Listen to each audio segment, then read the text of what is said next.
गीता ध्यानम्। ओम पार्थाय प्रतिबोधितां भगवता नारायणेन स्वयं व्यासेन ग्रथितां पुराणमुनिना मध्ये महाभारतम् अद्वैतामृतवर्षिणीं भगवतीम् अष्टादशाध्यायिनीम् अम्ब त्वामनुसन्दधामि भगवद्गीते भवद्वेषिणी। नमोऽस्तु ते व्यासविशालबुद्धे पुल्लारविन्दायतपत्रनेत्र येन त्वया भारततैलपूर्णः प्रज्वालितो ज्ञानमयप्रदीपः प्रपन्नपारिजाताय स्तोत्रवैत्रैकपाणये ज्ञानमुद्राय कृष्णाय गीतामृतदुहे नमः। सर्वोपनिषदो गावो दुग्धा गोपालनन्दनः पार्थो वत्सः सुधीर्भोक्ता दुग्धं गीतामृतं महत्। वसुदेवसुतं देवं कंसचाणूरमर्दनं देवकी परमानन्दं कृष्णं वन्दे जगद्गुरुं। कृष्णं वन्दे वन्दे जगद्गुरु। वन्दे जगद्गुरुं। चलिए, कीर्तन पहले हो चुका है, भगवत स्मरण हो चुका है, तो शुरू करते हैं। वैसे ही थोड़ा लेट हो गए टेक्निकल इशू की वजह से। तो ये 13वें अध्याय का 7वां श्लोक ही चल रहा है। जो जिनके पास इस्कॉन की है या अपने चिन्मय मिशन वाली जो गीता है, उसमें 8वां श्लोक है। अमानित्वमदम्भित्वम् अहिंसा क्षान्तिरार्जवम् आचार्योपासनं शौचं स्थैर्यमात्मविनिग्रहः। तो भगवान ने सबसे पहले जो गुण बताया, जो जीवन मूल्य बताया, वो है अमानित्वम। तो इससे यह संकेत तो स्पष्ट ही है कि सहायक ज्ञान के सहायक तत्वों में, ज्ञान प्राप्ति का जो मुख्य साधन है, उनमें अमानित्व का बहुत महत्व है। जो प्रधान प्रधान गुण है वो इसी अमानता के कारण ही सामने आए। जैसे विनय है, वैराग्य है, स्वाभिमान है। तो व्यवहार के धरातल पर अमानित्व इन 3 गुणों के रूप में दिखाई देता है। विनय, वैराग्य और स्वाभिमान। और विनय को ही संकोच के रूप में देखा जाता है। संकुचित होता है व्यक्ति। अपनी प्रशंसा सुनकर किसी साधक के हृदय में या कोई संत हृदय हो तो उसमें एक संकोच का अनुभव होता है। तो वो इससे अपनी संबंधहीनता, उन गुणों से अपनी संबंधहीनता अनुभव करता है। तो इसलिए वो विनय के रूप में प्रकट होता है। और जब वो अपने आप को उनसे जोड़ता नहीं है, गुणों से जोड़ता नहीं है, तो वो विनय के रूप में। और जब गुणों में महत्व बुद्धि नहीं होती, तब वो प्रकट होता है वैराग्य के रूप में। और अपनी पहचान की रक्षा के प्रति जब वो सजग रहता है, तो तब वो गुण प्रकट होता है स्वाभिमान के रूप में। इसकी चर्चा हो चुकी है। और फिर परमात्मा के धरातल पर, जो वास्तविक धरातल है, आत्मा का धरातल है, वहां अमानित्व का रूप जो है वो बिल्कुल तत्व का ही स्वरूप है। क्योंकि जो अनंत है, जो देश काल वस्तु से अपरिच्छिन्न है, असीमित है, उसका कोई मान हो ही नहीं सकता। उसको कैसे नाप सकते हो आप? संभव ही नहीं है। इसलिए अपरिच्छिन्नता की अनुभूति ही वास्तव में अमानित्व की अनुभूति है। इसमें भगवान भाष्यकार ने जो क्रियात्मक साधना बताई थी, वो है अपनी प्रशंसा न करना। आत्मनः श्लाघनम तद अभाव तत् अमानित्वम। स्वयं की श्लाघा की प्रवृत्ति, स्वयं की प्रशंसा की प्रवृत्ति व्यक्ति में नहीं होनी चाहिए। इसी के मनन से ये बात सामने आई कि इसमें जो विनय आदि गुण हैं, वो इस अमानित्व से ही निकलते हैं। व्यक्ति जब भी अपनी श्लाघा करता है तो ये बात निश्चित है कि वो उन गुणों को लेकर के श्लाघा करता है जिन गुणों से अपने को जोड़ता है, अपना संबंध अनुभव करता है। और उन्हीं गुणों या उन्हीं क्रियाओं को लेकर के वो अपनी श्लाघा करता है, प्रशंसा करता है। और जिसमें शोभनाध्यास है, ये ध्यान रखें, उसमें शोभनाध्यास है और महत्व बुद्धि है, तभी वो उसमें अपना संबंध जोड़ के अपनी श्लाघा करेगा, अपनी प्रशंसा करेगा। जिसको वो अच्छा नहीं मानता, जिसमें उसकी महत्व बुद्धि नहीं है, उसको लेकर वो अपनी प्रशंसा कभी नहीं कर सकता। वो ये नहीं कह सकता कि मैं बहुत बड़ा झूठा हूं, या मैं बहुत बड़ा धोखेबाज हूं, या मैं डरपोक हूं। ये इस बारे में लेकर वो अपनी प्रशंसा नहीं करेगा। तो जिसमें शोभनाध्यास है, जिसमें महत्व बुद्धि है, उसी को लेकर के वो अपनी प्रशंसा करता है। तो ये जो अमानित्व शब्द है, ये बहुत कॉम्प्रिहेंसिव है। जब हम अपनी श्लाघा करते हैं तो उसमें वो सब चीजें शामिल हो जाती है। कौन कौन सी? शोभन बुद्धि भी उसी में है, संबंध की अनुभूति भी उसी में है, संकोच राहित्य भी उसी में है। मतलब संकोच नहीं होता उसको, या अपनी संबंध की अनुभूति है और शोभन बुद्धि है। तो कई बार इसमें जो श्लाघा है, इसमें झूठ भी शामिल हो जाता है, क्योंकि ऐसे गुणों को लेकर भी हम अपनी प्रशंसा करते हैं जो हमारे में होते नहीं है वो, या उन कर्मों को लेकर हम अपनी प्रशंसा करते हैं जो हमने कर्म किए ही नहीं। तो अमानित्व का जो क्रियात्मक अभ्यास है वो यही है कि अपनी श्लाघा से व्यक्ति को बचना चाहिए। अब अगला मूल्य है अदम्भित्वम। यह अदम्भित्वम क्या है? वैसे तो समाज में जो दंभ का अर्थ लिया जाता है, सामान्य अर्थ है, वो है अन्यथा प्रकाशनम। माने जैसा मैं नहीं हूं वैसा मैं अपने आप को दिखाने की चेष्टा करता हूं। लेकिन भाष्यकार ने इसका अर्थ दूसरा किया। वो कहते हैं अपने धर्म को प्रकट करना दंभित्व है और उसका अभाव अदम्भित्व है। माने जो आप हो उसको प्रकाशित कर, जो आप नहीं हो तो उसकी बात नहीं हो रही, जो आप हो, जो गुण आप में है उसको प्रकाशित करना, उसको प्रकाशित करने की जो प्रवृत्ति है वो दंभ कहलाएगा। आप में विद्या है तो उस विद्या को प्रकट करने की लालसा आप में है। जो नहीं है उसकी बात नहीं हो रही, जो है उसका प्रकाशन।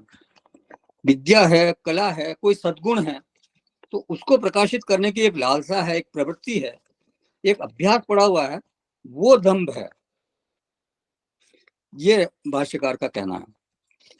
जो समाज में दंभ का प्राय अर्थ जो होता है कि मैं जितना धनी नहीं हूं उससे मैं ज्यादा अपने धन को दिखाने की कोशिश करता हूं, जितना विरक्त नहीं हूं उससे ज्यादा मैं दिखाता हूं, जितना धार्मिक नहीं हूं उससे मैं ज्यादा दिखाता हूं, जितना भक्त नहीं हूं उससे ज्यादा मैं अपनी भक्ति दिखाता हूं। ये दंभ है, पाखंड है। माने प्रदर्शन की प्रवृत्ति, और उस प्रदर्शन की प्रवृत्ति में कभी कभी झूठ भी शामिल होता है। जैसे कोई व्यक्ति हर कमरे में एसी नहीं लगा सकता, एक ही एसी लाया वो, लेकिन दूसरे कमरों में उसने बाहर खोखे लगा दिए, एसी के खाली डब्बे लगा दिए, दूसरों को लगेगा इनके हर कमरे में एसी लगे हुए हैं, वाह क्या बात है। तो ये एक तरह का दंभ है। तो अध्यात्म के क्षेत्र में भी दंभ होता है, समृद्धि के क्षेत्र में भी दंभ होता है। जो व्यक्ति जितना समृद्ध नहीं होता उससे ज्यादा अपने आप को दिखाने की कोशिश करता है। तो विद्या के क्षेत्र में भी दंभ होता है, कला के क्षेत्र में भी दंभ होता है। मूल वृत्ति है अन्यथा प्रकाशन, लेकिन उससे भी मूल जो वृत्ति है वो है प्रकाशन की प्रवृत्ति, मतलब दिखाने की प्रवृत्ति। आपके अंदर गुण है उसको दिखाना भी एक तरह से दंभ ही कहलाएगा भाष्यकार के अनुसार। तो प्रदर्शन करने की जो प्रवृत्ति है वो दंभ है। अब भाष्यकार ने जो पंक्ति लिखी वो अद्भुत है। उन्होंने लिखा स्वधर्म प्रकटीकरण दंभित्वम। जो आपके पास है उसको प्रकट करने की प्रवृत्ति वो दंभ है। तो इसमें दोष क्या है भाई? आपके पास जो है वो दिखाने में दोष क्या है? इसमें ज्ञान विरोधित्व क्या है? क्योंकि मूल जो मापदंड वो यही है कि ये जो सद्गुण वही है जो ज्ञान का सहयोगी बने, ज्ञान में सहायक हो, और जो ज्ञान का विरोधी है वो दुर्गुण कहलाएगा। अज्ञानम यदतोन्य था, मूल अपना जो मापदंड है वो यही है। अंतिम जो 11वां श्लोक है इस प्रकरण में उसका यही है कि जो ये गुण बताए जा रहे हैं ये ज्ञान है, और इनके विरोधी जो है वो अज्ञान है। तो दंभ में विरोध कहाँ से आता है? जो आपके पास है उसको दिखाने में दिक्कत क्या है, प्रॉब्लम क्या है? तो उसमें दिक्कत यह है कि जिस चीज को हम दिखाना चाहते हैं उसको हमें बाहर करना होता है। भाई जो भी चीज हमें दिखानी है वो बाहर दिखाएंगे, और जिस चीज को हम दिखाना नहीं चाहते, छिपाना चाहते हैं, वो चीज कहाँ जाती है? अंतरंग में। गुण हम दिखाना चाहते हैं, लेकिन दुर्गुणों को हम छिपाना चाहते हैं। तो हमारे व्यक्तित्व के अंतरंग क्षेत्र में क्या चले गए? दुर्गुण चले गए, और सद्गुण जो है वो बहिरंग बाहर चले गए। ये तो वैसे ही हुआ जैसे किसी ने घर का जो कीमती सामान है वो तो बाहर बरामदे में रख दिया, और जो कूड़ा करकट है, जो बेकार चीजें हैं, उनको अंदर ले जाकर अपने अलमारी में बंद कर दिया या तिजोरी में बंद कर दिया। तो जो फेंकने वाली चीजें थी, दुर्गुण, उनको तो हमने बिल्कुल जीवन के एक कोने में छिपा कर रखा। और जो अपने साधन है, भगवान भगवत कृपा से थोड़ा बहुत जो कुछ गुण आया था, जो कुछ हमारी साधना हुई थी, उसको हमने बाहर रख दिया सबके सामने बरामदे में।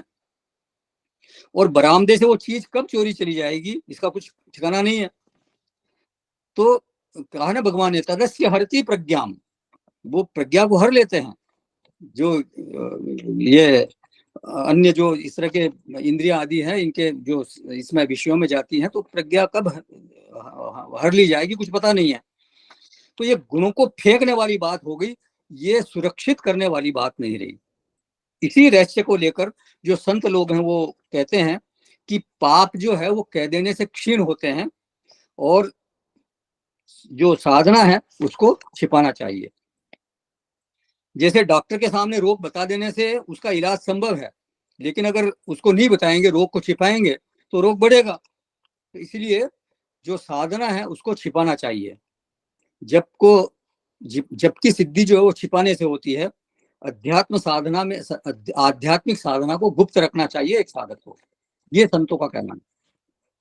तो सद्गुणों को प्रकाशित करने की प्रवृत्ति हमारी नहीं होनी चाहिए। इसीलिए भाष्यकार ने लिखा, स्वधर्म प्रकटीकरण दंभित्वम तद अभाव अदंभित्वम।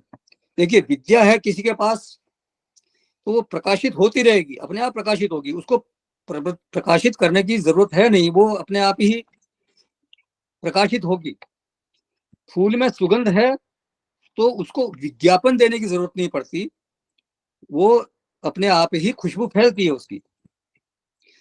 इसमें सचमुच सुगंध है तो वो आसपास के वातावरण को सुगंधित करेगा ही करेगा। तो सुगंध के जो रसिक हैं वो आकर्षित होंगे ही होंगे। तो किसी की अगर साधना बनी हुई है तो लोग आकर्षित होंगे ही होंगे। रमण महर्षि अरुणाचल पर्वत पर रहे, एक बार वहां पहुंच गए पहाड़ पर, उसके बाद पूरे जीवन वो पहाड़ से उतरे ही नहीं, वो वहीं के वहीं रहे। लेकिन जिन लोगों को पता चला वो वहां पहुंचे थे, और उनकी इतनी ख्याति फैली कि दूर दूर से, विदेशों से भी लोग आते थे वहां उनके पास में। तो वो प्रदर्शन की चीज नहीं है। अगर आप में गुण है तो लोग पहाड़ पर भी आएंगे। कमी नहीं है कद्रदां की अकबर, करे तो कोई कमाल पैदा। अगर आप में कमाल है तो लोग कद्र करेंगे ही करेंगे उसकी, अपने आप होता है। लेकिन हाँ, अगर कोई कोई संत व्यक्ति है और प्रवृत्ति करता दिखाई देता है, तो उसकी प्रवृत्ति का जो एकमात्र प्रेरक तत्व है वो है करुणा। आप कहोगे भाई प्रदर्शन कर रहा है, ऐसा प्रदर्शन नहीं, वो समष्टि के हित के लिए, दूसरों के हित के लिए अगर वो प्रदर्शन करता है तो उसको करुणा कहा जाएगा, वो प्रदर्शन नहीं कहा जाएगा। तो हमारे को ये देखना चाहिए कि भाई हमारी जो प्रवृत्ति है वो कहीं प्रदर्शन के लिए तो नहीं है, बस ये ध्यान रखना है। स्वाभाविक रूप से वो प्रकट हो रही है, कोई निमित्त है और वो प्रकट हो रही है, वो ठीक है। लेकिन मैं अपने आप को दिखाने की चेष्टा करूं कि देखो मेरे में इतना ज्ञान है, या देखो मेरे में ये गुण है, या मेरे पास देखो इतना धन है, ये नहीं होना चाहिए। लोगों को अपने आप पता चलता है, वो अलग बात है। तो एक टाट वाले बाबा थे, उनका किस्सा है, कहते हैं कि वो टाट वाले जो बाबा थे वो कहा करते थे कि ये जो दंभ है ये मार डालता है व्यक्ति को।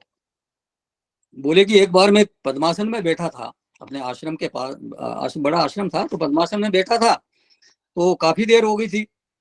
तो फिर मेरे को लगा कि भाई मेरा पद्मासन बहुत देर हो गया, मैं इसको खोल देता हूँ। लेकिन पैर अकड़ गए थे, इसलिए खोलने की उनको इच्छा हुई। लेकिन इतने में कुछ पदचाप सुनाई दी उनको कि भाई कोई लोग आ रहे हैं। तो उन्होंने सोचा कि भाई मैं लोगों के सामने मेरे को दिखना चाहिए ना कि मैं पद्मासन में कैसा अच्छा बैठता हूँ। तो दो लोग आए, सामने से आके प्रणाम करके और निकल गए, और आंखें बंद थी। तो एक ने दूसरे को, देखो महात्मा जी कितने अच्छे पद्मासन लगा के बैठे हैं। तो जैसे वो कह रहे हैं कि मेरे कानों में अमृत घुल गया, जैसे उन्होंने ऐसा कहते ही मुझे बहुत अच्छा लगा। तो फिर वो जब निकल गए तो फिर मैंने सोचा कि खोल देता हूँ, बहुत देर हो गई है, पैर परेशान हो रहे थे। फिर पदचाप सुनाई दी, फिर बैठा रहा। तो इस तरह से आधा घंटा और मेरे को बैठना पड़ गया। तो ये दंभ के कारण, तो ये प्रदर्शन की लालसा के चलते मेरे को ऐसा बैठना पड़ा। तो ये दंभ जो है, मुझे लगता है एक दिन मेरे पैर टुटवा देगा, ये इस तरह से उनका कहना था। ये महात्मा लोगों के अनुभव है। तो मुख्य बात यह है कि दंभ व्यक्ति को नहीं करना चाहिए। विचार का पहलू यह है इसमें कि जिस चीज को आप प्रदर्शित करोगे वो बाहर जाएगी। साधना को प्रदर्शित करेंगे तो साधना बाहर जाएगी। दोष को या पाप को प्रदर्शित करेंगे, उसको दिखाएंगे लोगों को, तो वो बाहर जाएगी, पाप बाहर जाएंगे। पापों को स्वीकार कर लेंगे किसी के सामने तो वो स्वीकार करने से बाहर जाएंगे। उनके जाने का रास्ता हो सकता है थोड़ा दुखद हो सकता है वो कष्टप्रद हो, लेकिन थोड़ा कष्ट सहकर भी अगर आपके दोष निकलते हैं तो उनको निकालने का प्रयास करना चाहिए। जैसे ऑपरेशन होता है किसी का, तो उससे उसको कष्ट होता है, लेकिन फिर क्या होता है, रोग निकल जाता है, फिर अच्छा लगता है उसको। तो दोष कह देने से भी कष्ट होता है। हो सकता है आपका अपयश हो सकता है आपका अपमान, आपको अपमान की अनुभूति हो। वो सब ठीक है अपनी जगह पर, लेकिन अगर कह देने से दोष निकलता है तो वो हमारे को प्रयास करना चाहिए। अनादिकाल से हम पता नहीं कितनी बार रोए गए हैं, कितने बार कष्ट हुआ है हमारे को। तो कष्ट होने पर भी यदि दोष निकलता है तो पाप वो अच्छा ही होगा अपने लिए। पाप निकल जाता है तो अच्छा ही होगा। तो पाप को कभी छिपाना नहीं चाहिए। पाप अगर निकलता है तो बहुत अच्छी बात है, कह देने से निकलता है तो बहुत अच्छी बात है, और सद्गुण को छिपाना चाहिए, ये भाष्यकार का कहना है। अब स्वधर्म प्रकटीकरण अगर दंभ है, अपना आपके पास जो गुण है उसको प्रकट करने को अगर दंभ कहा जाए, तो फिर अन्यथा प्रकाशन जो आपके पास नहीं है उसका प्रकाशन तो फिर और भी आगे की बात होगी, वो तो और गलत बात हो गई। जो चीज हमें नहीं है उस चीज को अगर मैं प्रकाशित करने की कोशिश करता हूं तो ये तो बहुत ही झूठी बात हो गई। तो अदम्भित्वम, दंभ से बिल्कुल बचना चाहिए। अपनी बनाई हुई संपत्ति, पाई हुई संपत्ति को अगर हमें बचा के रखना है, सुरक्षित रखना है, तो उसको बाहर नहीं फेंकना चाहिए, उसको संभाल कर रखना चाहिए। स्वाभाविक रूप से वो प्रकट होती है, उसमें कोई दोष नहीं है। तो लेकिन दिखाने की प्रवृत्ति व्यक्ति में नहीं होनी चाहिए। अब आगे का जो गुण है वो है अहिंसा। दंभित्व, ये अदम्भित्व से संबंधित किसी का कोई प्रश्न है क्या, या कोई इसमें ऐड करना चाहता है? चलिए, आगे का जो गुण बताया भगवान ने, आगे का जो जीवन मूल्य है वो अहिंसा। अहिंसा तो अहिंसा का जो क्रियात्मक रूप है वो तो यह है कि भरसक जो है वो मनसा वाचा कर्मणा, मेरे द्वारा किसी को भी पीड़ा न पहुंचे। मेरे मन में दूसरे को सताने का, दूसरे को कष्ट पहुंचाने का विचार ही न आए, ये मनसा, मानसिक अहिंसा है। तो ये देखते रहना चाहिए व्यक्ति को कि कहीं मैं पीड़ा का हेतु तो नहीं बन रहा हूं, किसी की पीड़ा का हेतु तो मैं नहीं बन रहा हूं, और इस तरह का अभ्यास निरंतर होना चाहिए। तो मानसिक हिस्सा, मानसिक जो है अहिंसा वो यही है कि मैं किसी को भी मन से अपने विचार में ही न लाऊं कि मैं किसी को कष्ट पहुंचाऊं या किसी को सताऊं, किसी को दुख पहुंचाऊं। फिर दूसरी है कायिक, माने शारीरिक हिंसा, माने क्रियात्मक हिंसा। तो उससे तो व्यक्ति को अवश्य ही बचना चाहिए। यही कर्मणा हिंसा भी कही जाती है, कर्म के मतलब क्रियात्मक हिंसा आप करते हो। मेरी किसी क्रिया से, मेरे किसी व्यवहार से किसी को पीड़ा पहुंचती है, किसी का मन दुखता है, तो ये पाप है। तो ये साधना विरोधी बात है। आपके साधना में ये खलल डालेगी, व्यवधान डालेगी। वेद व्यास जी ने कहा, परोपकार पुण्याय पापाय परपीडनम। अष्टादश पुराणेषु व्यासस्य वचनं द्वयम् परोपकाराय पुण्याय पापाय परपीडनम। जो परोपकार है वो पुण्य है, और दूसरों को सताना, दूसरों को पीड़ा पहुंचाना, ये पाप है। ये सबसे बड़ा पाप यही है। गोस्वामी जी ने लिखा, परहित सरिस धर्म नहीं भाई, पर पीड़ा सम नहीं अधमाई। जो अधमता है वो दूसरों को पीड़ा पहुंचाना, ये पाप की श्रेणी में आता है। तो जैन दर्शन के अनुसार इतने पुद्गल इकट्ठे हो सकते हैं, पुद्गल मतलब एक तरह का पाप मान लीजिए आप, इतने पुद्गल इकट्ठे हो सकते हैं कि व्यक्ति पत्थर आदि की योनि में भी जा सकता है। जैसे सिद्धांत, जो जैन सिद्धांत है, वो उनके अनुसार सभी चीजें सजीव है, लेकिन उस जीवन पर पुद्गलों का आवरण आ गया, और इतना आवरण आ गया कि ज्ञान का जो प्रकाश है वो कम से कम होता जाता है। जितने ज्यादा पुद्गल का आवरण हो गया, उतना ही उसमें ज्ञान का प्रकाश कम हो जाएगा। इसका प्रमाण यह है कि मनुष्य में जितना ज्ञान का प्रकाश है, जीव होते हुए भी वृक्ष में उतना ज्ञान का प्रकाश नहीं है। जीव तो दोनों जगह है, मनुष्य में भी जीव है और वृक्ष में भी जीव है। वो तो कहते हैं कि शिला में भी जीव है, लेकिन वहां ज्ञान का प्रकाश बिल्कुल नहीं है। क्यों? क्योंकि वहां पुद्गलों का इतना आवरण चढ़ गया है कि ज्ञान बिल्कुल छिप गया वहां पे। तो कायेन हिंसा, जो काया से होने वाली हिंसा है, कर्मणा हिंसा है, वो बिल्कुल नहीं होनी चाहिए। फिर वाचा, वाणी से होने वाली हिंसा। तो देखिए, वाणी भी कर्मेंद्रिय ही है, कर्म इंद्रिय कहते हैं उसको, लेकिन फिर भी उसको हमारे आचार्यों ने अलग से गिना यहाँ पे। क्यों?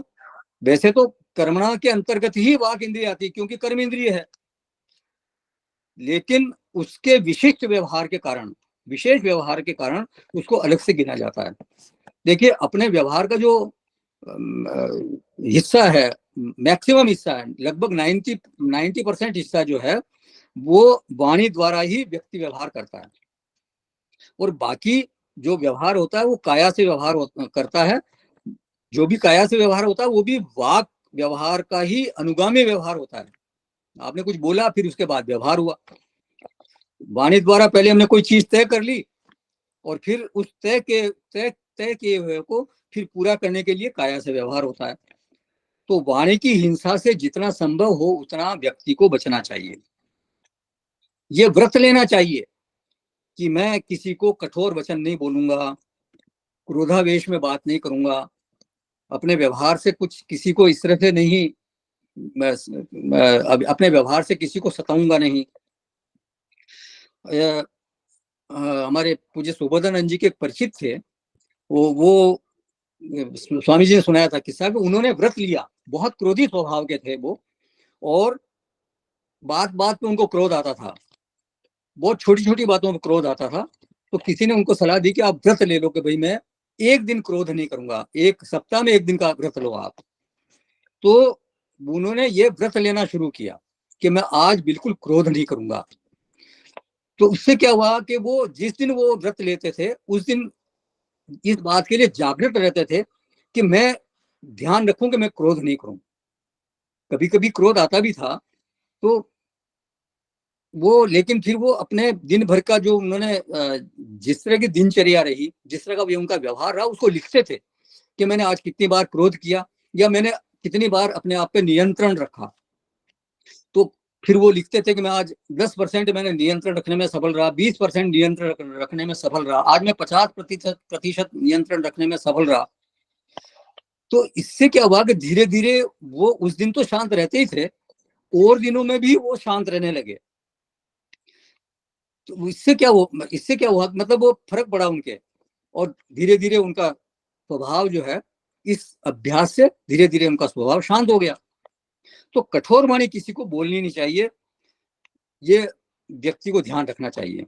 तुम्हारी शान कम होती या रुतबा घट गया होता, जो गुस्से से कहा तुमने वही हंसकर कहा होता। तो ये एक महिमा वाली बात है कि अहिंसा नहीं, मतलब वाणी में अहिंसा होनी चाहिए। अब यहाँ तत्व ज्ञान के साथ अहिंसा को क्यों जोड़ा भगवान ने? क्योंकि मुख्य जो हमारा लक्ष्य है वो तो ज्ञान प्राप्ति का ही है। तो और ये तो सामान्य अहिंसा है, इसका हमें पालन करना चाहिए। लेकिन अहिंसा का थोड़ा जटिल रूप भी है, उसको भी समझने की हमें कोशिश करनी चाहिए। जैसे जैन धर्म में क्या कहा गया कि परपीड़ा जो है वो हिंसा है, दूसरों को सताना हिंसा है। लेकिन वो लोग एक तरह से इसके एक्सट्रीम तक चले गए। उनके अनुसार जैसे क्या है कि वो जमीकंद जो है उनमें भी जीवाणु होते हैं, आलू है, गाजर है, मूली है, इनमें भी जीवाणु होते हैं, वो लोग इसको नहीं खाते। हाँ, खाने पीने में बहुत सावधानी रखते हैं। कई जो श्वेतांबर है वो अपने मुंह पे पट्टी बांधते हैं, मुनि लोग पट्टी बांधते हैं, साधक लोग भी जो है पट्टी बांधते हैं मुंह पे, क्योंकि हवा में कीटाणु है, उनकी श्वास गर्म श्वास से वो मर ना जाए। तो ठीक है, उनका ये मान्यता है। लेकिन जैसे अब माता पिता है, गुरु है, वो बच्चे को डांटते हैं या कभी कभी पीटते भी हैं, तो बच्चा तो दुखी होता ही है, तो परिपीड़ा तो हुई, हिंसा तो हुई वहां पे। तो क्या फिर वो इस परिभाषा के अनुसार हिंसा कहलाएगी क्या? डॉक्टर ऑपरेशन करता है, पीड़ा होती है, इंजेक्शन लगाता है, पीड़ा होती है, कभी कभी तो किसी का हाथ भी काट देता है, पांव भी काट देता है, तो क्या फिर वो हिंसा हुई क्या? अथवा जो शासन है वो समाज में व्यवस्था बनाए रखने के लिए, जो पुलिस आदि है वो अपराधी को ताड़ना करती है, उनको सख्ती से व्यवहार करती है, 3rd डिग्री टॉर्चर आपने सुना होगा, वो क्या फिर वो हिंसा है क्या? जज जो है वो मृत्यु दंड देता है, जल्लाद फांसी लगाता है, वो क्या हिंसा कहलाएगी क्या? तो फिर तो उनको हिंसा का पाप लगना चाहिए। तो ये थोड़ा कॉम्प्लिकेटेड एरिया है, इसको समझने की जरूरत है, विचार करना चाहिए इस पर। तो अब सामान्य रूप से जो है वो परपीड़ा हिंसा है, ये बात तो ठीक है, लेकिन सीधे सीधे परपीड़ा को हिंसा कहना ये थोड़ा जल्दबाजी होगी। परपीड़ा हिंसा कब बनती है? जब उसके पीछे प्रतिशोध की भावना हो, बदला लेने की भावना हो, वहां पर हित भावना का अभाव हो। जो माता पिता है जब अपने बच्चे की ताड़ना करते हैं, बच्चे को डांटते हैं या पीटते हैं, या गुरु अपने शिष्य की ताड़ना करता है, तो चूंकि वहां प्रतिशोध की भावना नहीं है, वहां हित भावना है, इसलिए उसको हिंसा नहीं कह सकते। वो ताड़ना हित भाव की अभिव्यक्ति है। जो जज है वो समाज के हित के लिए वहां दंड दे रहा है, अपराधी को वो दंड देता है, वहां प्रतिशोध की भावना नहीं है। प्रतिशोध और दंड में बहुत अंतर है। प्रतिशोध जो है वो द्वेष से प्रेरित होता है, किसी व्यक्ति के प्रति मुझे द्वेष है, तब मैं उसके साथ प्रतिशोध की भावना वहां रखूंगा। जबकि दंड में क्या है, वो हित की भावना वहां है, उसके पीछे जो दंड है वो हित प्रेरित है, हित की भावना वहां काम कर रही है। डॉक्टर इंजेक्शन लगाता है, ऑपरेशन करता है, तो पीड़ा होती है, लेकिन उसके पीछे रोगी का हित भाव है, रोगी को ठीक करना वहां उसका उद्देश्य है, तो वो फिर हिंसा नहीं कही जाएगी। तो हितभाव से युक्त होकर के यदि कोई ऐसी प्रवृत्ति होती है जिससे सामने वाले को पीड़ा भी पहुंचती है, तो भी उस पर पीड़ा को हिंसा की संज्ञा नहीं दी जा सकती। पर पीड़ा तब हिंसा कहलाएगी जब उसके पीछे हितभाव का अभाव हो, वहां हितभाव नहीं हो, प्रतिशोध का भाव हो।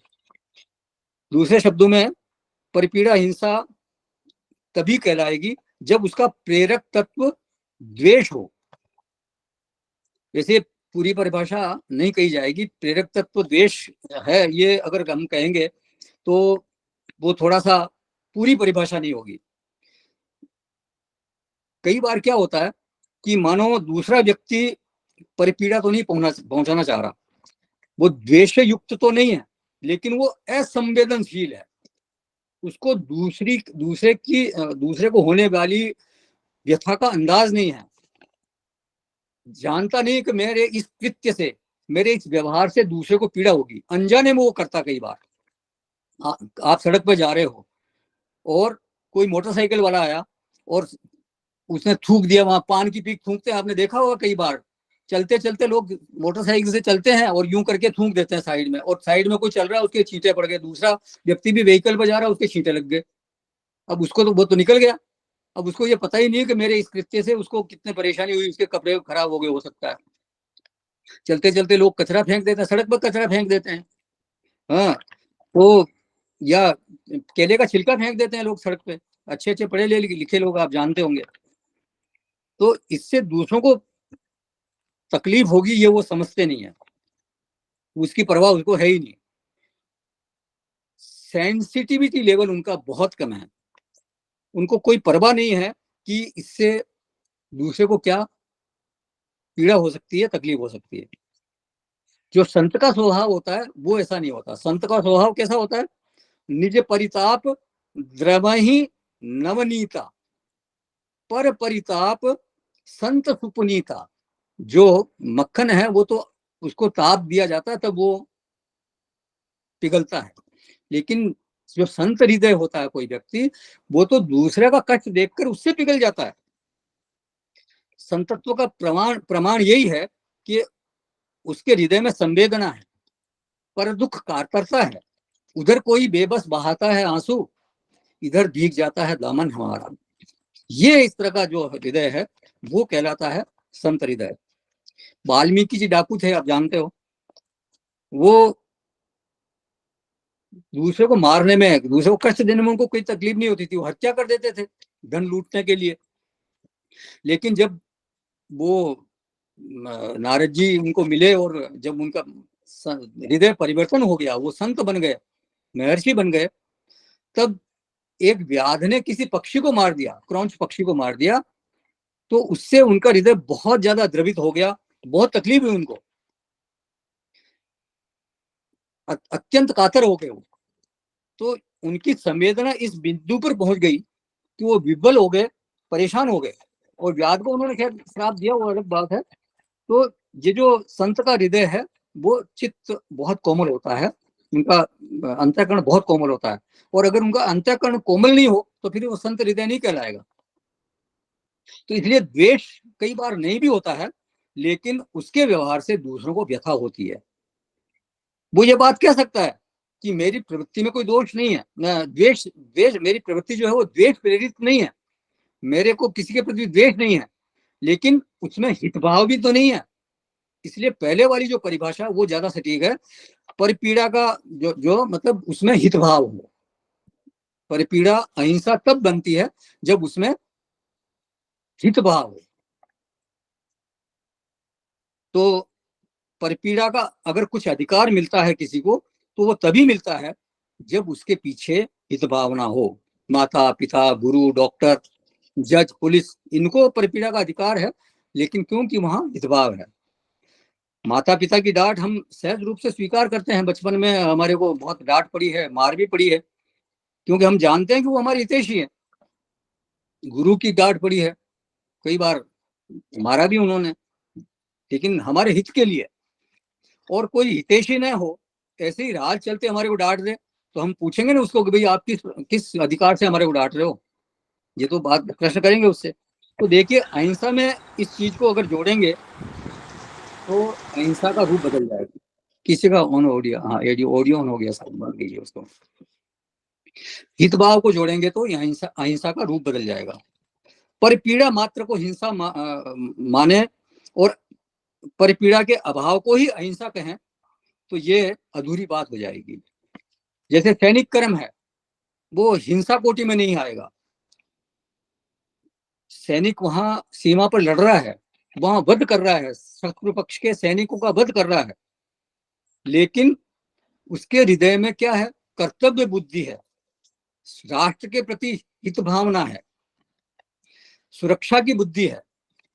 वो लुटेरा नहीं है, वो प्रतिपक्षी है, आरक्षी है। तो चूंकि प्रवृत्ति का हेतु वहां क्या बन रहा है? हितभाव। कर्तव्य, राष्ट्रहित, इसलिए वो सैकड़ों को मारने के बाद भी हिंसक नहीं कहलाएगा, अहिंसक कहलाएगा, और उसको मेडल मिलेगा, राष्ट्र सम्मानित करेगा उसको। शास्त्र में भी कहा ना कि उसको वीर गति मिलती है। हतो वा प्राप्स्यसि स्वर्गम जित्वा वा भोक्ष्यसे महीम। अगर तुम मर भी जाओगे युद्ध करते हुए तो तुम्हारे को स्वर्ग मिलेगा, और अगर जीत गए तो राज्य को भोगोगे।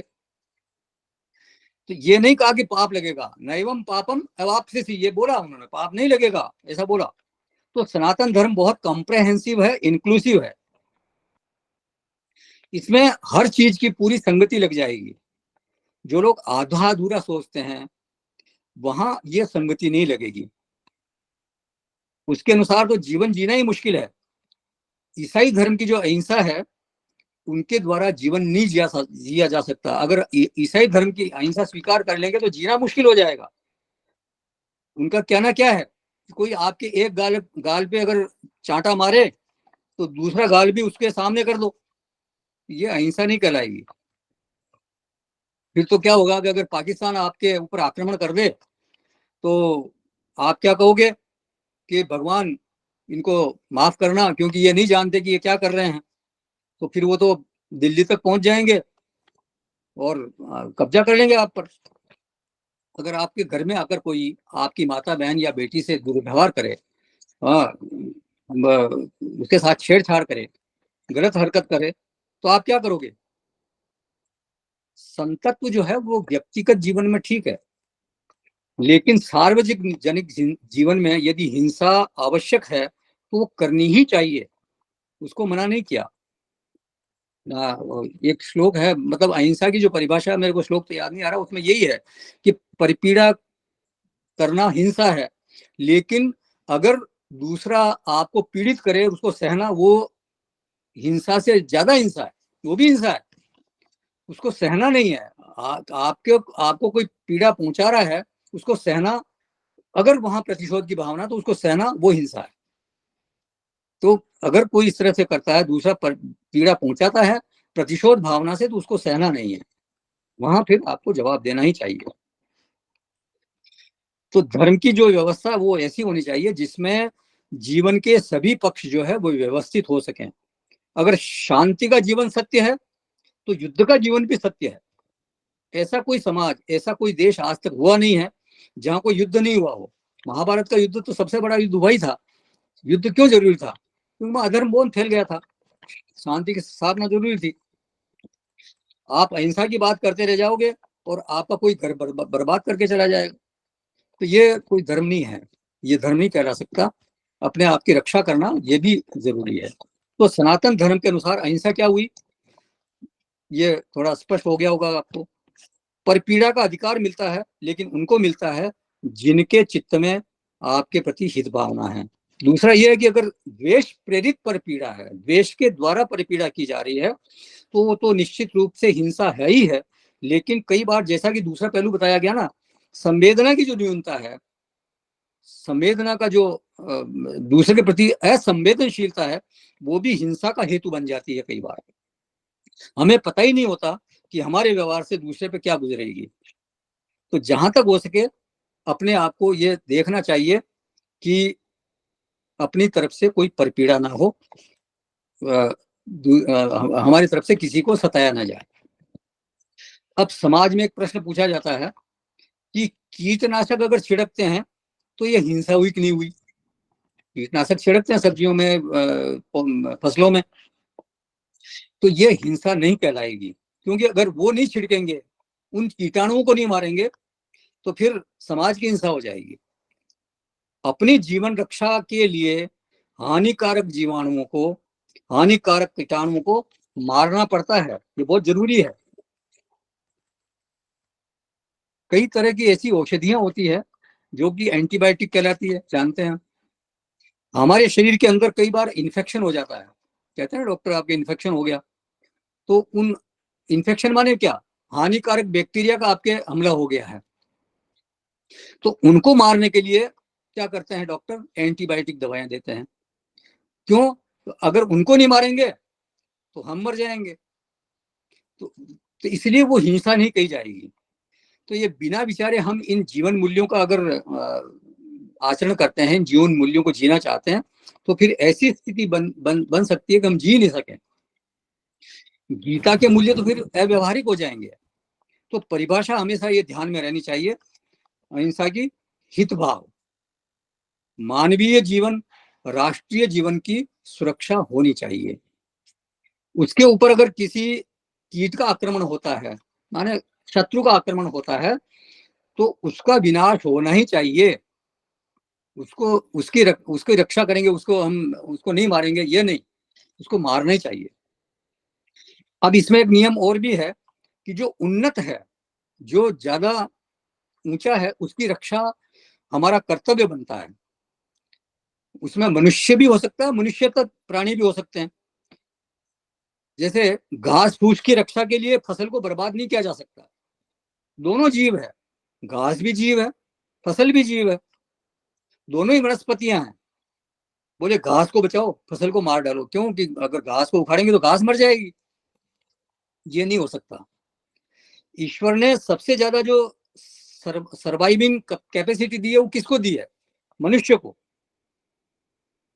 अत्यंत एडवर्स कंडीशंस में भी वो जी सकता है, चाहे सर्दी से सर्दी वाला एरिया हो, नॉर्वे जैसा, या उत्तरी ध्रुव के पास में जो देश है वहां भी वो रह सकता है, और गर्म से गर्म इलाके में भी रह सकता है। भरे रेगिस्तान में भी आपको वहां मिल जाएंगे। जैसे सहारा का रेगिस्तान है, वहां भी मनुष्य मिलेंगे। हमारे यहाँ भारत में जो है वो थार का रेगिस्तान है, वहां भी लोग रहते ही हैं, बड़ी एडवर्स कंडीशंस में रहते हैं।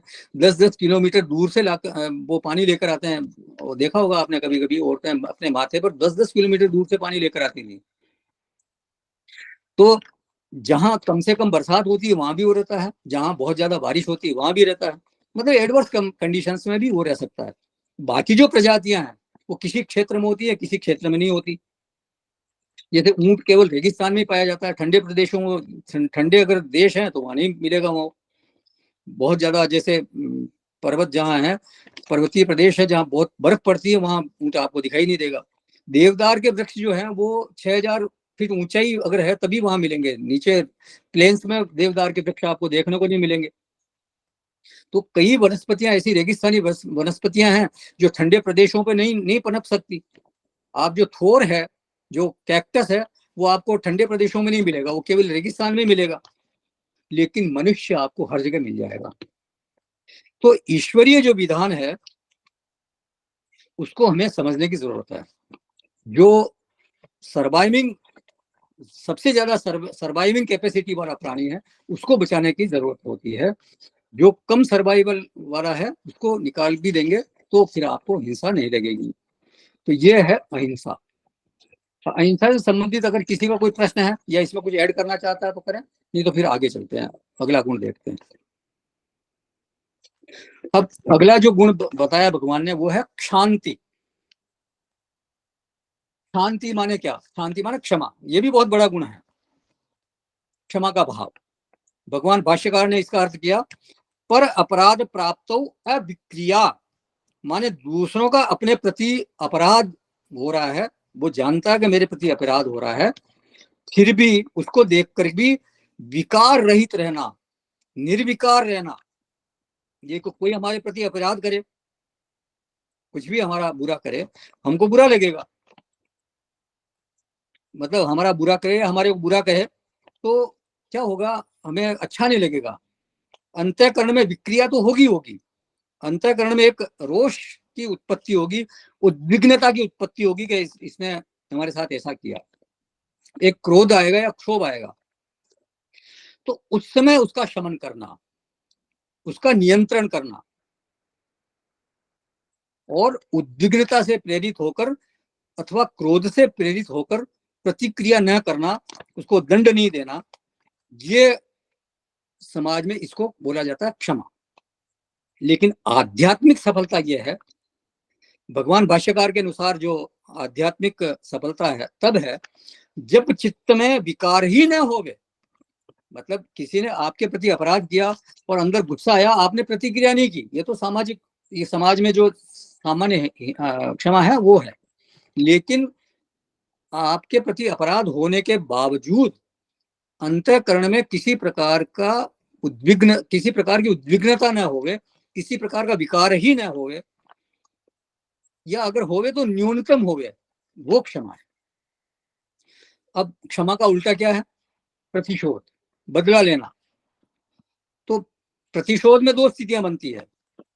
पहली है कि यदि मुझ में सामर्थ्य है, मेरे में एक बल है, ऐसा लगता है कि मैं बदला ले सकता हूं, तो क्या होता है कि उसका जो व्यक्ति है वो बदला लेगा, प्रतिशोध दे लेगा, क्योंकि मैं समर्थ हूं, मेरे में इतना बल है कि मैं बदला ले सकूं। मैं उसके बराबर का हूं या उससे अधिक बलवान हूं, तो अगर मुझे ऐसा लगता है तो उसकी प्रतिक्रिया क्या होगी कि मैं बदला ले लूंगा। लेकिन उसको दंड नहीं कहेंगे, उसको कहेंगे प्रतिशोध, क्योंकि दंड में तो इस भावना होती है, हमने अहिंसा में देखा। तो दूसरे के अपराध का बदला लेना, ये प्रतिशोध है। फिर दूसरी स्थिति क्या बनती है कि हमारे को सामर्थ्य की अनुभूति कम है, लगता है कि जो सामने वाला है वो मेरे से ज्यादा बलशाली है, मेरे से ज्यादा प्रबल है, मैं उसका जवाब नहीं दे सकता। तो फिर क्या होगा, प्रतिशोध की जो वृत्ति है वो क्षोभ में बदलती है। जो क्रोध तो आ रहा है भीतर, लेकिन साथ में एक विवशता का अनुभव है, मैं उसका कुछ बिगाड़ नहीं सकता, इस तरह की जो अनुभूति है, तो वो कहलाता है क्षोभ। क्रोध तो ऐसा आ रहा है कि इसको मैं सबक सिखा दूं, इसको मारूं दो झापड़, लेकिन लाचार है क्योंकि सामने वाला बहुत प्रबल है। तो उस समय जिस वृत्ति का जन्म होता है उसको बोलते हैं क्षोभ। मन क्षुभित है, मन में एक तरह की खलबली मची हुई है, वो चाहता है बदला लेना लेकिन ले नहीं पा रहा है, सामने उसके बोल नहीं पा रहा है, क्योंकि बोलेगा तो उसका नुकसान होगा। जैसे बॉस जो ऑफिस में है होता है, बॉस ने बुलाया और सबके सामने अपमानित कर दिया, अब वो कुछ अगर बोल दे तो नुकसान हो जाएगा, हो सकता है उसका प्रमोशन रुक जाए, हो सकता है उसको उसके तनख्वाह में कमी हो जाए, कुछ भी हो सकता है, नौकरी से निकाल दिया जाए।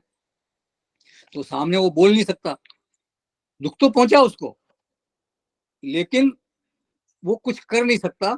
तो उस समय जो है वो क्रोध की वृत्ति है वो क्षोभ में बदलती है।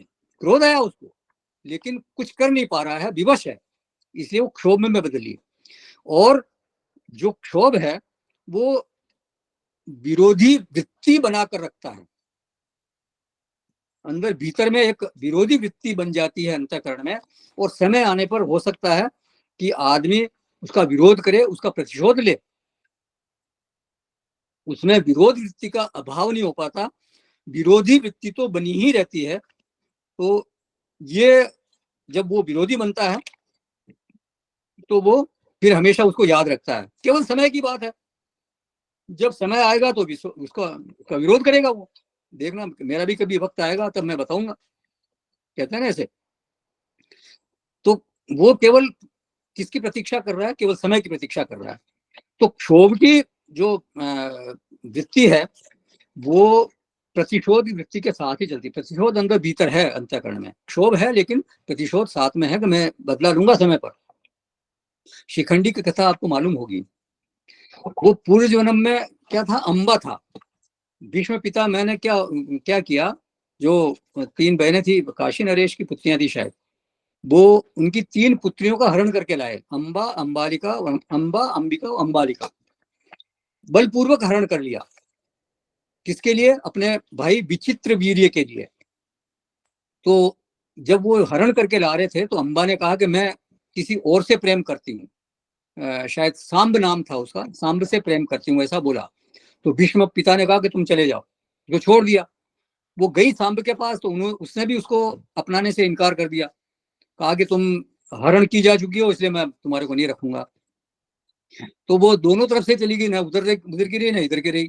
तो उसको अंदर भीतर बहुत क्रोध आया, बहुत क्षोभ हुआ उसको। क्षोभ इसलिए हुआ कि भीष्म पिता मैं का तो कुछ बिगाड़ नहीं सकती थी, लेकिन क्योंकि भीष्म पितामह के कारण उसकी ये स्थिति हुई थी, इस हालत में पहुंची थी, इसलिए भीष्म पितामह के प्रति उसको एक प्रतिशोध की भावना ने जन्म लिया उसके अंतःकरण में, और उसने प्रतिज्ञा की कि मैं इनके वध का कारण बनूंगी।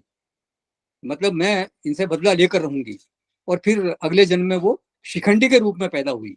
और आप जानते ही हैं, फिर जब वहां गए भगवान और पांडव लोग भीष्म पितामह से पूछने के लिए कि भाई आपकी मृत्यु कैसे होगी, आप कैसे मरोगे, ये बताओ हमारे को। तो भीष्म पितामह ने ही बताया कि तुम शिखंडी को सामने करो।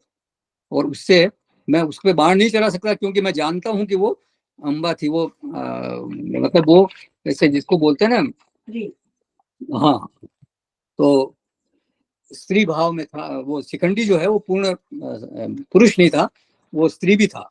इसलिए मैं उसमें बाण नहीं चलाऊंगा और वो मेरे को तुम बाण चला के मार सकते हो। तो ये फिर उनका मृत्यु का कारण बनी। रामधारी सिंह जी दिनकर एक बहुत बड़े कवि, उन्होंने लिखा, क्षमा शोभती उस भुजंग को जिसके पास गरल हो। माने क्षमा जो है वो सामर्थ्यवान को ही शोभा देती है। ये ठीक है, बात है। लेकिन अगर कोई सामर्थ्यवान नहीं है तो क्या करे, वो तो फिर अपने आप को उस समय सहना ही पड़ेगा उसको। अब लेकिन कोई संत हृदय है तो क्या फिर उसको क्या इस तरह से गरल गरल में क्या जहरीला बनना पड़ेगा क्या, उसको क्या फिर विषैला बनना पड़ेगा, माने सामर्थ्यवान बनना पड़ेगा कि उसको। मतलब संत की क्षमा क्या है? संत की क्षमा है निर्विकारता। भगवान भाष्यकार ने यही परिभाषा की है। अंतःकरण में न्यूनतम विकार की अनुभूति हो अथवा बिल्कुल न हो। मतलब उपेक्षा करने की सामर्थ्य वहां होनी चाहिए। ये बहुत कठिन है, बहुत मुश्किल है ये इस तरह की वृत्ति प्राप्त करना। लेकिन अगर अगर कोशिश की जाए तो प्राप्त हो सकती है। बहुत अधिक कमाई अगर किसी की है, बहुत अगर साधना किसी की है, तो उसके परिणाम में फिर ये संभव है। उपेक्षा के पहले जो साधक है वो तितिक्षा का अभ्यास करता है। तितिक्षा माने सहन करने की सामर्थ्य, वो भी एक साधना है, सद्गुण है। तितिक्षा जो है वो मतलब दूसरा आपके प्रति गलत कर रहा है, दूसरे के द्वारा प्रतिकूलता आपके प्रति की जा रही है, प्रतिकूल परिस्थिति आई है, उसको सहन करना। तो वो तपबुद्धि से सहन करना है, तपस्या वहां होनी चाहिए। ये तितिक्षा है। अब तितिक्षा यदि उपेक्षा में बदल जाए तो बहुत ही बढ़िया बात है, और अगर निर्विकारता में बदल जाए तो ये तो बिल्कुल लक्ष्य है ही अपना। तो अब जो शांति है उसमें साधनत्व क्या है, क्षमा भाव में जो है वो साधनत्व क्या है? वो है परमात्मा निर्विकार है। और तो यदि अंतःकरण किसी का निर्विकार बना रहे तो वो फिर एक तरह से आत्मोन्मुखी होता है, परमात्मा की तरफ चलने वाला वो अंतःकरण बन गया। क्योंकि परमात्मा की निर्विकारता जो है वो बिल्कुल, अगर आपका अंतःकरण अगर निर्विकार हो गया, इसका मतलब फिर आप परमात्मा की तरफ चल रहे हो, उस मार्ग पे चल रहे हो। और ये अगर बार बार ध्यान करेंगे, बार बार अभ्यास करेंगे, तो ये निर्विकारता पूरी न सही, चाहे आधी ही सही, चाहे 10% ही सही, 20% ही सही, अगर आती है तो ये भी एक उपलब्धि है। बार बार अभ्यास करने से ये बढ़ती है, कम नहीं होगी। फिर अहिंसा में साधकत्व क्या है? अहिंसा जो है वो सर्वात्म भाव की पोषक है। जो शांति है उसमें तो साधनत्व है निर्विकारता, लेकिन अहिंसा में जो साधनत्व है, ज्ञान की प्राप्ति में उसका क्या रोल है, तो वो है सर्वात्म भाव की ये पोषक है। हिंसा जो है वो सदैव पर के प्रति जागती है, दूसरे के प्रति जागती है। इसलिए अहिंसा जो है वो सर्वात्म भाव का विरोधी भाव है। मतलब अहिंसा जो है वो हिंसा हिंसा सर्व जो हिंसा है वो सर्वात्म भाव का विरोधी भाव है। मतलब मैं दूसरों को दूसरा समझता हूँ, मैं केवल अपने को अपना समझता हूँ। या मेरे मेरे जो परिजन है या मेरे संबंधी है, मेरे दोस्त है, मैं उनको अपना समझता हूँ, बाकी सारे मेरे लिए पराये हैं, तो उनके प्रति हिंसा होगी। लेकिन जो अहिंसा है वो सर्वात्म भाव का पोषक है कि ये सब के सारे मेरे हैं। करूं मैं दुश्मनी किससे, कोई दुश्मन भी हो अपना, मोहब्बत ने नहीं छोड़ी जगह दिल में अदावत की, किसके प्रति शत्रु भाव है ही नहीं। तो द्वेष जो होगा वो पर के प्रति होगा, दूसरे के प्रति होगा। तो हिंसा जो होगी वो दूसरे के प्रति होगी। तो हिंसा में जो परता है और द्वेष है, वो दोनों शामिल है। दूसरे का भाव, दूसरा का होने का भाव और द्वेष दोनों शामिल है। अहिंसा में सर्वात्म भाव शामिल है। तो परमार्थ ये है कि कोई पर है ही नहीं, और हमारे चित्त की आदत क्या पड़ी हुई है, हमेशा दूसरे को पर देखने की, दूसरा दूसरा है। तो हिंसा तभी होगी जब हम दूसरे को पराया देखेंगे और साथ ही उससे द्वेष भी करेंगे, तभी हिंसा होगी। दूसरे को खाली पराया देखने से हिंसा नहीं होगी, उसके साथ द्वेष भावना होगी, तब वो हिंसा कहलाएगी। तो परमार्थ क्या है, सर्वात्म भाव। अहिंसा में जो परमार्थ है वो सर्वात्म भाव है। आत्मा इदम सर्वम, ये अहिंसा को पोषित करने वाला भाव है। अहिंसा परमार्थ के अनुकूल है, और हिंसा जो है वो परमार्थ की अत्यंत विरोधी है। और जो शांति है वो निर्विकारता का सूचक है, और ब्रह्म जो है वो निर्विकार है। इसलिए अगर किसी में शांति है तो वो ब्रह्म की तरफ आगे चलने में सहायक बनता है। तो किसी का कोई प्रश्न है या कोई इसमें ऐड करना चाहता है? पूर्ण करेंगे, कोई जाइएगा नहीं। ओम पूर्णमद पूर्णमिदं पूर्णात् पूर्णमुदच्यते पूर्णस्य पूर्णमादाय पूर्णमेवावशिष्यते। शांति शांति। हरि ओम। श्री गुरुभ्यो हरि ओम।